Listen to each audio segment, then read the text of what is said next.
Hello everybody, welcome back for another video. Hope you're all doing well and that you're all having a great day. As always, when you leave a like, when you leave a comment, when you try to leave a second like and it doesn't work, and when you try to comment a second time and that does work, or when you subscribe, all of these things do help out with the algorithm immensely and are very much appreciated. Welcome back to another News I Missed, where I go over news I missed. And without further ado, let's jump right into it. The age of 4-year Bitcoin market cycles is likely over. This is according to very popular on-chain analyst. His name is Willy Woo. In October last year, Wu told his 1 million Twitter followers Bitcoin was probably trading in what he calls the last cycle. He said, "What will be this bull cycle top? In my opinion, there is no top. Past, predictable walk of demand and supply governed by a simple 4-year halvening. Now, unpredictable walk of demand, supply from a complex ecosystem until we hit saturation." There's the chart right there. For those of you who maybe didn't get it, the idea has been for a very long time that Bitcoin's cycles or market movements have always been in 4-year movements. It's very typical that we've seen before. Usually the year after we have a halving, prices completely go insane. This is why we had the crazy market in 2017. However, this was flipped on its head a little bit sometime last year when we saw the market move up and everyone kept on saying the market is not done yet. We cooled off a little bit, and this is why we're getting these, I was going to say noise, loud echoes once again from a lot of prominent analysts who were saying that this year they're also expecting a crazy movement up in price. The idea being is that, as you can kind of see on the chart, in the beginning, it's very easy to kind of move the price up. It's a lot more predictable every 4 years. But now we've gotten to the point where we know that accumulation is happening. And basically, the market's kind of crunching together. I know I'm not explaining it as well as I think I do as I'm talking out loud. Basically, the idea being is that these movements will become a lot sharper, a lot shorter, until eventually Bitcoin's price just kind of continuously goes up. Everyone assumes that there's going to be a heavy drop, walk away for 4 years and come back. That might actually be over. Now, half a year later, Wu says that Bitcoin is likely demonstrating the first signs of his last cycle thesis. Right now, he said 3 relatively short bull and bear markets have transpired since the 2019 bottom already, i.e. no more 4 cycle years. The analyst also noted that Bitcoin is currently being accumulated. This part we definitely know for a fact. We've seen these charts thousands of times. The largest Bitcoin wallets and even smaller wallets, there's a new record constantly being broken for new wallets being created that have Bitcoin inside of them. And the older wallets are continuously accumulating, even if it's just fractions of other Bitcoin all the time. And then on top of that, you have the major market movement players who are also accumulating vast amounts of cryptocurrency as well. I tried to make the chart a lot larger here. I mean, it works. Yeah, there. You should definitely be able to see this on your device. Very fascinated to see how this plays out. I think we've also felt that as well. The last movement down in price didn't feel as dramatically devastating as every other movement down from the other previous all-time highs has felt, i.e. you kind of know when the market's like done. You're kind of like, oh, okay, well, you know, everybody step back for a while. And then about 2.5 years later, you can feel the momentum moving back up. 2 years later, after that, the market's rushing back up once again, and then it kind of falls back down. But a lot of that seems to have faded, especially with everyone knowing about Bitcoin. And now we're getting the murmurs that there are tons of countries behind the scenes who are adopting, who are accumulating, all the banks, the institutions, and hedge funds, as I always mention. But yeah, might be the last cycle that we've experienced before back in 2017. And now nothing will be the same, as there's not a lot of Bitcoin left to accumulate. Yeah. And without further ado, Let's move on. Also in the news, on Wednesday, the head of growth at Loopring, Adam Brauman, announced that the recently teased GameStop NFT Marketplace has launched its beta version using Loopring's Layer 2 technology. Brauman says that with GameStop's new NFT Marketplace leveraging Loopring's ZK rollup technology, the platform inherits Ethereum self-custodial security while abstracting away costly gas fees, leaving no one priced out. During the last few months, the video game retail giant GameStop has been hinting heavily at an NFT marketplace launch. Last month, GameStop revealed a partnership with Immutable X and revealed a $100 million NFT fund. Think about that. Now, according to the team from the Ethereum Layer 2 project Loopring, the beta version of GameStop's NFT market called Beta NFT GameStop, is now live. The announcement was revealed by Loopring's head of growth, Adam Brauman, on the 23rd of March. Brauman's blog post stated, with the new marketplace built atop Loopring Layer 2 ensures that users receive the strongest digital property rights anchored by a secure, decentralized, and credibly neutral environment like Ethereum. This was, of course, very popular news, as one would expect it to be.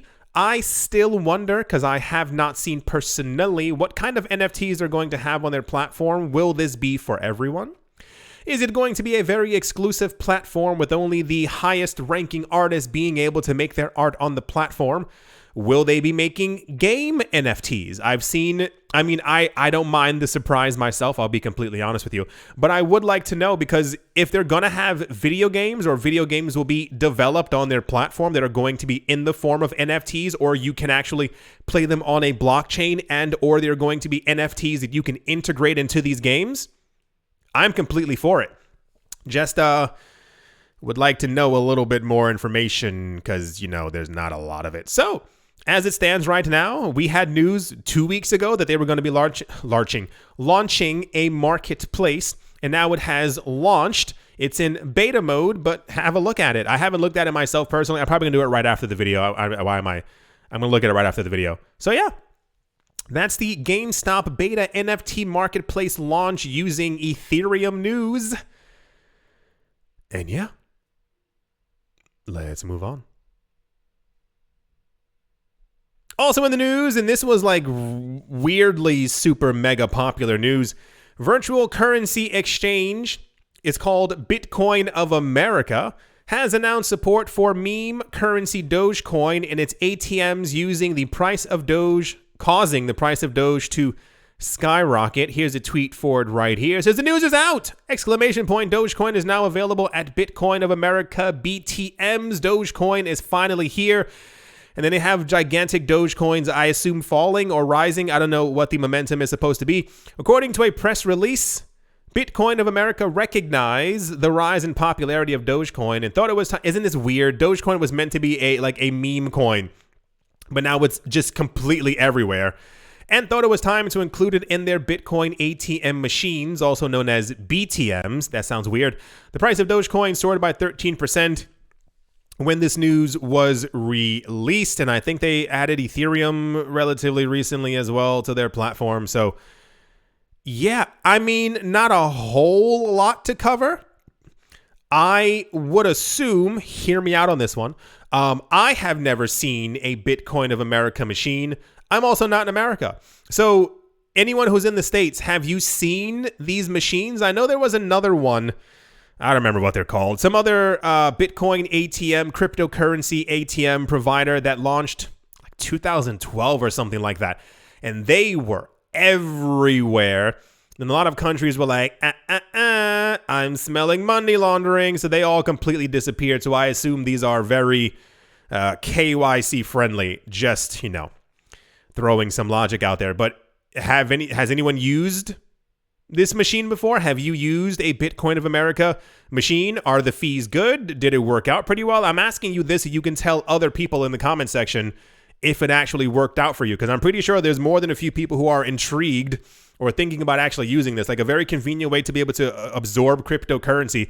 It's kind of like the other way when Coinstar, I'm pretty sure you can also cash out in crypto at Coinstar by bringing your extra coins. And I think that is completely genius to be able to accumulate cryptocurrency from the extra like pennies, dimes, and nickels that you are not going to be using anytime soon. That's extra Satoshis in your pocket. Yeah, that's the Dogecoin BTM popular operation ATM news. And yeah, look at all those Doge. That is the weirdest photo I've ever seen in my entire life. And that one just has an eye. That is weird. I have to go away from that. Alrighty, that's the Dogecoin news. And let's move on. That is a weird photo. And to finish things off, Meta, formerly known as Bookface, recently applied for a trademark that would allow their logo to be used for crypto tokens and virtual exchange. This move indicates the company is interested to venture into crypto and virtual products and services, which will as well be a result to help build an ecosystem around their metaverse. The trademark application, as announced by popular metaverse and NFT trading attorney, I guess it kind of makes sense. His name is Michael Kondudis, representing Meta. It is not only limited to the aforementioned, that is to say the crypto and virtual products. Apparently, their patents are also going to be for financial trading, currency trading, blockchain software, virtual currency wallets, you see where this is going, virtual currency exchange, and digital crypto and virtual currencies. How more obvious can you be? Furthermore, the company applied for a total of 8 trademarks, which are all listed above, obviously. These trademarks, however, would allow Meta to use their logo on products and services as it relates to them. Backing it up. Half a step, not even a full jump back. We got news before that Libra, which became Samantha, what did they rename their coin into? Whatever they renamed their coin into wasn't going to be used by Facebook anymore, and then Facebook became Meta, and then Meta announced that the old cryptocurrency Samantha that they were trying to use before was then sold to another company who then also announced that they were going to be making a stablecoin. Cool, got it. So now Facebook Meta, with no currency, has applied for trademarks to be able to put their logo on virtual currency wallets and build a virtual currency exchange, otherwise known as a cryptocurrency exchange. I am certain that Meta's metaverse is going to have a cryptocurrency exchange inside of it, and is going to be the most awkward thing in the entire world. I can't even, if you thought they were using your data before, boy howdy, just wait until you're using Meta's metaverse. And not only do they know what you look like, where you are, what you're doing, they also have all of your financial information, and they know exactly how much of every single cryptocurrency you have, because we all know it's exactly where it's going. The other really interesting part is that I didn't ever really assume that Facebook Meta was really done with their whole cryptocurrency venture. I assume that they're making their own digital token. It will not be decentralized. And this digital token will probably just only be used within their world. It sounds a bit ridiculous, because why would I only want to use that there? But think of it like I told you before. It's very easy to incentivize people.